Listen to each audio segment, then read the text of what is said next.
Hello दोस्तों, स्वागत है आपका अपने इस YouTube channel Saurabh Yadav all in one पर। तो दोस्तों, आज से हम अपने इस यूट्यूब चैनल पर एक NCERT page bye page series शुरू करने जा रहे हैं, जिसमें हम क्लास 11 और क्लास 12 बायोलॉजी के प्रत्येक चैप्टर को पढ़ेंगे तथा तथा एनसीईआरटी के प्रत्येक पेज को एक फ्लो चार्ट के माध्यम से समझेंगे। हमारी यह वीडियो उन बच्चों के लिए इम्पोर्टेंट है जो बच्चे नीट 2025 की तैयारी कर रहे हैं तथा जो बच्चे यूपी बोर्ड 2025 की तैयारी कर रहे हैं। तो इसी कड़ी में बच्चों, आज जो हमारा चैप्टर रहेगा वो रहेगा क्लास क्लास 12 बायोलॉजी का मानव जनन चैप्टर, जिसे हम इंग्लिश में कहते हैं ह्यूमन रिप्रोडक्शन। तो बच्चों, मानव जनन चैप्टर में आपको पेज नंबर 1 पर एनसीईआरटी में जो दे रखा है वह है जनन के पदों के बारे में समझा रखा है। अर्थात अगर हम बात करें तो जनन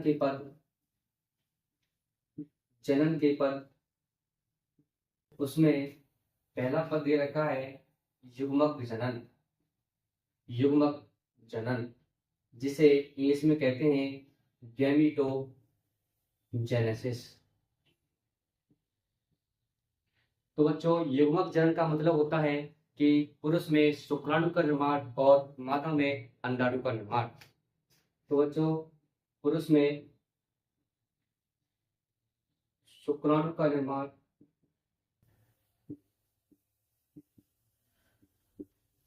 और मादा में अंडाणु का निर्माण।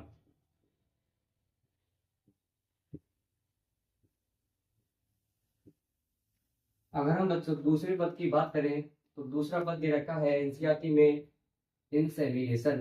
हिंदी में से कहते हैं बच्चों बीज सेचन। इंग्लिश में से कहते हैं इंसेमिनेशन। तो बच्चों, इंसेमिनेशन का मतलब होता है कि शुक्राणु का मादा की वजाइना में स्थानांतरण।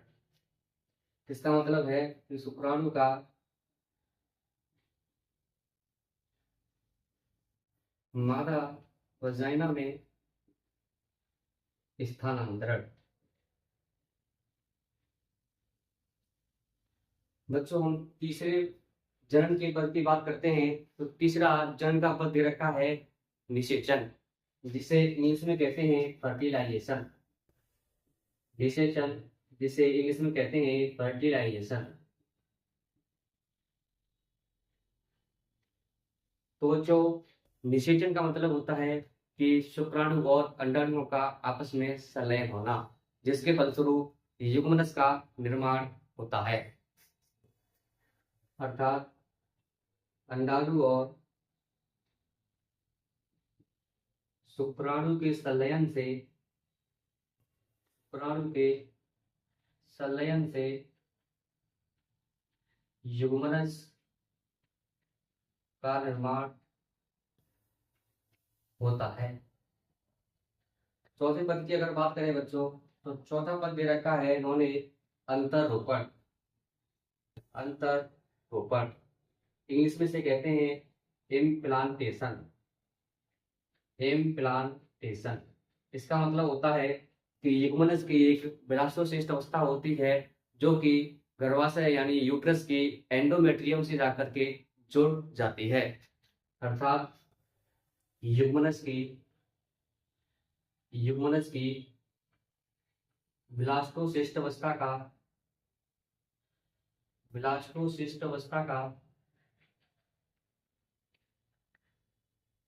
गर्भाशय से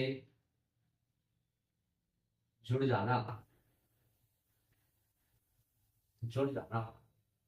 तो बच्चों, एनसीईआरटी के पेज नंबर 1 पर जो जनन के पद समझा रखे हैं उनमें पहला है युग्मक जनन, दूसरा है बीजसेचन, तीसरा है निषेचन, चौथा है अंतररोपण। और अगर हम बच्चों पांचवें पद की बात करें तो हम पांचवें पद की बात करते हैं तो पांचवा पद होता है इसमें गेस्टेशन, यानी हिंदी में कहते हैं इसे गर्भावधि यानी गेस्टेशन। तो बच्चों, इसका मतलब होता है कि शिशु का या कह सकते हैं भ्रूण का विकास। और छठा पद दे रखा है इसमें प्रसव, इंग्लिश में से कहते हैं पार्चुरेशन। इसका अर्थ होता है बच्चों शिशु का जन्म, शिशु का जन्म। तो बच्चों एनसीईआरटी के पहले पेज पर जनन के पदों को समझा रखा है, जिसमें हमने पहले पद की बात की थी युग्मक जनन, दूसरा होता है बीजसेचन, तीसरा होता है निषेचन, चौथा होता है इम्प्लांटेशन, पांचवा होता है गेस्टेशन और छठा होता है पार्चुरेशन। एनसीईआरटी के पेज नंबर 1 पर ये सारी चीजें दे रखी हैं। और बच्चों अगर हम नीचे की तरफ जाएंगे एनसीईआरटी के पेज नंबर 1 पर ही, तो बच्चों आपको 2 नोट लिखे हुए मिलेंगे, यानी 2 लाइन लिखी हुई मिलेगी, जिनको हमने नोट के फॉर्म में लिख रखा है। तो क्या है बच्चों वो 2 लाइनें? उनमें है कि पुरुष में शुक्राणु का निर्माण, पुरुष में शुक्राणु का निर्माण जीवन भर होता रहता है, जबकि मादा में अंडाणु का निर्माण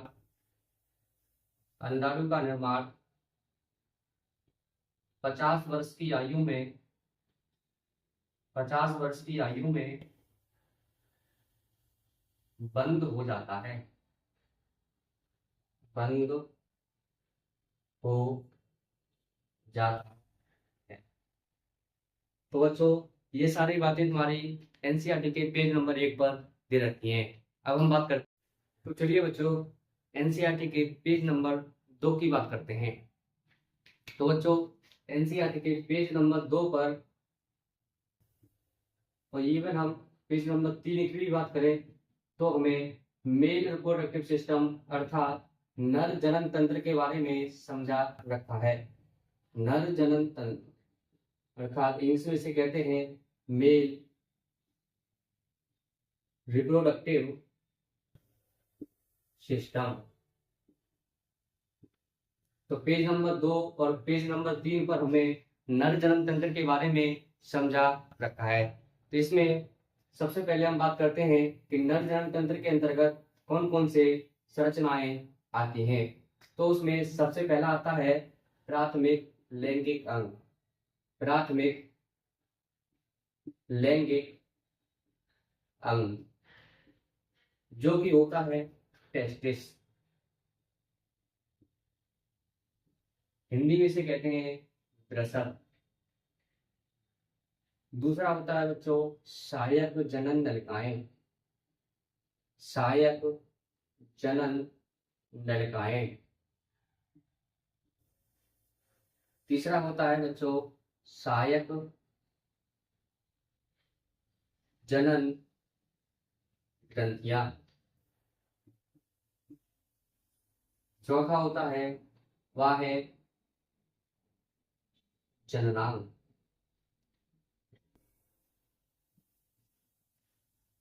तो बच्चों पेज नंबर 2 और पेज नंबर 3 पर नर जनन तंत्र को 4 तरीके से यानी 4 पार्ट में समझा रखा है। पहला है इसमें प्राथमिक लैंगिक अंग जो होता है वृषण, दूसरा है सहायक जनन नलिकाएं, तीसरा है सहायक जनन ग्रंथियां और चौथा होता है वह है जननांग। तो बच्चों सबसे पहले हम प्राथमिक लैंगिक अंग अर्थात टेस्टिस की बात करते हैं।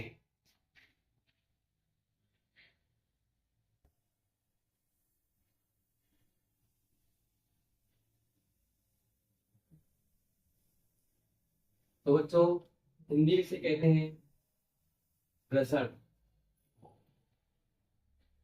यह नर में प्राथमिक लैंगिक अंग कहलाते हैं और इनका कार्य होता है शुक्राणु का निर्माण करना, शुक्राणु का निर्माण करना तथा इनका दूसरा जो नर लैंगिक हार्मोन एंड्रोजन, नर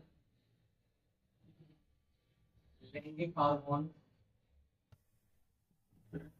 एंड्रोजन का निर्माण करना, एंड्रोजन का निर्माण करना जिसको हम टेस्टोस्टेरोन भी कहते हैं, जिसको हम टेस्टोस्टेरोन भी कहते हैं। और बच्चों, टेस्टिस जो होते हैं उनकी लंबाई की बात करते हैं वो 4 से 5 सेंटीमीटर होती है। और width की बात करते हैं तो यह 2 से 3 सेंटीमीटर होती है। आगे हम बात करते हैं बच्चों कि टेस्टिस जो होते हैं वो संख्या में 2 होते हैं। संख्या में 2 होते हैं तथा वृषण कोश में पाए जाते हैं। वृषण कोश में पाए जाते हैं। वृषण कोश में पाए जाते हैं। और वृषण कोश के अंदर इनका जो टेम्परेचर होता है वह 2 से 2.5 डिग्री सेंटीग्रेड कम होता है। ऐसा शुक्राणु के निर्माण के लिए आवश्यक है। शुक्राणु के निर्माण हेतु आवश्यक है। शुक्राणु के निर्माण हेतु आवश्यक है। आगे हम बात करते हैं बच्चों कि टेस्टिस की जो संरचनात्मक और क्रियात्मक इकाई होती है। टेस्टिस की संरचनात्मक और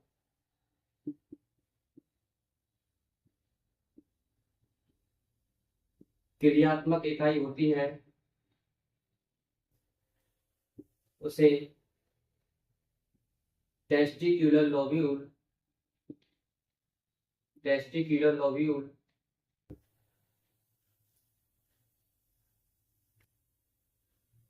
लोब्यूल्स कहते हैं। उसे हम टेस्टिकुलर लोब्यूल्स कहते हैं, जो कि प्रत्येक टेस्टिस में लगभग 200 से 250 की संख्या में होती है। और इन टेस्टिकुलर लोब्यूल्स के अंतर्गत इन टेस्टिकुलर लोब्यूल्स के अंदर 1 से 3 शुक्रजनन नलिकाएं इंग्लिश में से कहते हैं सेमिनिफेरस ट्यूब्यूल्स पाई जाती हैं। और इन शुक्रजनन नलिकाओं के अंदर 2 प्रकार की कोशिकाएं होती हैं। 2 प्रकार की कोशिकाएं होती हैं। पहली होती है जो नर जर्म कोशिका नर जर्म कोशिका। दूसरी होती है बच्चों सर्टोली कोशिका। सर्टोली कोशिका सर्टोली कोशिका। तो बच्चों, सबसे पहले क्या था? टेस्टिस था। उसकी जो संरचनात्मक और क्रियात्मक इकाई थी वो थी टेस्टिकुलर लोब्यूल्स, जो संख्या में होती है 200 से 250। और इनके अंदर 1 से 3 शुक्रजनन नलिकाएं पाई जाती हैं। इंग्लिश में से कहते हैं सेमिनिफेरस ट्यूब्यूल्स। और इनके अंदर 2 प्रकार की कोशिकाएं होती हैं। पहली कोशिका होती है नर जनन कोशिका, दूसरी होती है सर्टोली कोशिका। नर जनन कोशिका में अर्धसूत्री विभाजन के द्वारा शुक्राणु का निर्माण होता है। और सर्टोली कोशिका शुक्राणु को पोषण देती है। शुक्राणु को पोषण देती है। तो ये था बच्चों आपका टेस्टिस के बारे में जानकारी। और इसी में अगर हम आगे बात करें तो शुक्रजनन नलिकाओं के बाहर एक क्षेत्र होता है, उसे हम अंतराली क्षेत्र कहते हैं। अंतराली क्षेत्र कहते हैं। और इस अंतराली क्षेत्र में बच्चों लीडिंग कोशिकाएं पाई जाती हैं। इस अंतराली क्षेत्र में बच्चों लीडिंग कोशिकाएं पाई जाती हैं, जो कि नर लैंगिक हार्मोन एंड्रोजन या टेस्टोस्टेरोन का निर्माण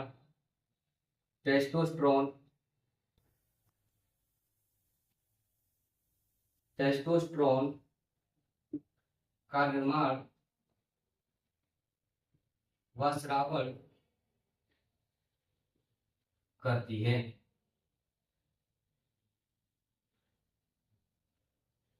तो ये था बच्चों आपका टेस्टिस के बारे में संपूर्ण जानकारी। आगे हम बात करते हैं बच्चों सहायक जनन नलिकाओं की।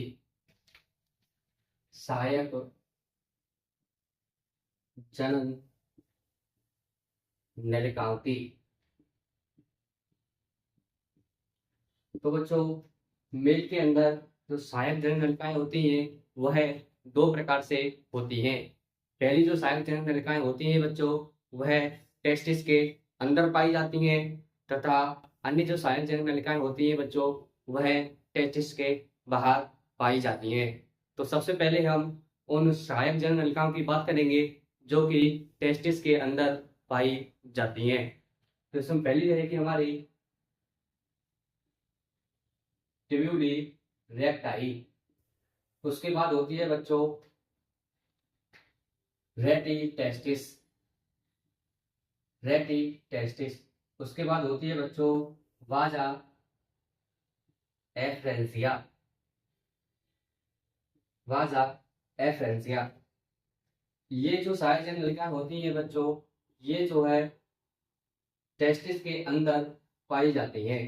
टेस्टिस के अंदर पाई जाती हैं। और पहली जो सहायक जनन नलिका होती है जो टेस्टिस के बाहर पाई जाती है उसको हम कहते हैं बच्चों एपिडाइडमिस। एपिडाइडमिस। तो बच्चों पहली सहायक जनन नलिका जो टेस्टिस के बाहर पाई जाती है उसे एपिडाइडमिस कहते हैं। टेस्टिस के बाहर पाई जाती है।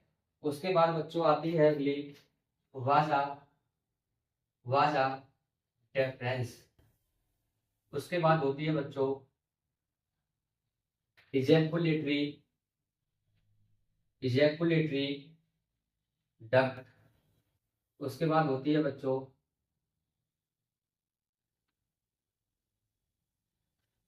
Ejaculatory duct. उसके बाद यह जो है अंतिम सहायक जनन नलिका होती है। उसके बाद पाया जाता है पेनिस। तो सहायक जनन नलिकाओं में ट्यूबुलैरिटी, रेटिटेस्टिस, वाजा एफ्रेंसिया, एपिडाइडमिस, वाज डिफरेंस और इजैकुलेटरी डक्ट पाई जाती हैं। जो आपने फोटो देखा होगा बुक वगैरह में या एनसीईआरटी में वो जो है इन्हीं क्रम में रखे हुए होते हैं। जैसे सबसे पहले दिया होगा उसमें ट्यूबुलैरिटी, उसके बाद रेटिटेस्टिस, उसके बाद वाजा एफ्रेंसिया, उसके बाद एपिडाइडमिस, और जो घूमती हुई ऐसी संरचना जो बनी होती है ऐसी वाली वो होती है वाजा डिफरेंस। उसके ऊपर से लूप बनाती हुई संरचना होती है, उसके अंदर होती है एक इजैकुलेटरी डक्ट, उसके बाद होता है पेनिस। तो बच्चों ये थी सहायक जनन नलिकाएं। तो बच्चों आगे हम बात करते हैं सहायक जनन ग्रंथियों की। सहायक जनन ग्रंथियां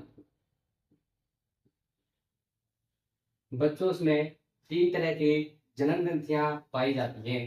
पहली होती है इसमें एक जोड़ी शुक्राशय। एक जोड़ी शुक्राशय इंग्लिश में से कहते हैं बच्चों सेमिनल वेसिकल्स। Seminal vesicles. दूसरी होती है बच्चों एकल प्रोस्टेट ग्लैंड। एकल प्रोस्टेट ग्लैंड।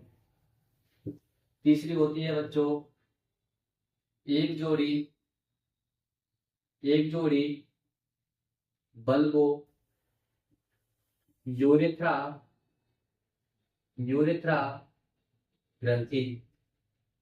तो बच्चों पुरुष में सहायक जनन ग्रंथियों में तीन प्रकार की संरचनाएं होती हैं। पहली होती है एक जोड़ी शुक्राशय, दूसरी होती है एकल प्रोस्टेट ग्लैंड, और तीसरी होती है एक जोड़ी बल्बो यूरेथ्रा ग्रंथि। तो बच्चों उपरोक्त जो तीनों ग्रंथियां होती हैं वह उपरोक्त तीनों ग्रंथियां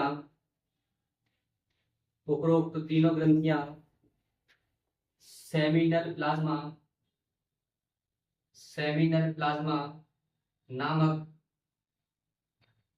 पदार्थ का श्रावण करती हैं, पदार्थ का श्रावण करती हैं, जिसमें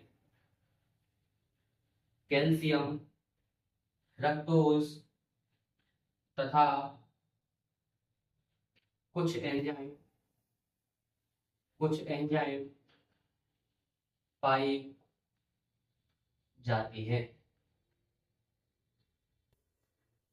तो जो उपरोक्त ग्रंथियां एक सेमिनल प्लाज्मा नामक पदार्थ का श्रावण करती हैं, जिसमें कैल्शियम, फ्रक्टोज तथा कुछ एंजाइम पाई जाती है। बच्चों यहाँ क्वेश्चन आता है कि कुछ एंजाइम होती है या अधिक एंजाइम होती है, तो एनसीईआरटी में दे रखा है कुछ एंजाइम यानी सम एंजाइम। आगे हम बात करते हैं बच्चों बाह्य जननांगी। बाह्य जननांगी जो कि पुरुष में होता है बच्चों पेनिस। बच्चों यह इरेक्टाइल टिश्यू से मिलकर बना होता है, इरेक्टाइल टिश्यू से बना होता है, जो कि शिशन यानी पेनिस के इरेक्शन में कार्य करते हैं। और इसी में बाह्य जननांग में बच्चों दे रखा है कि जो पेनिस का सामने का फूला हुआ भाग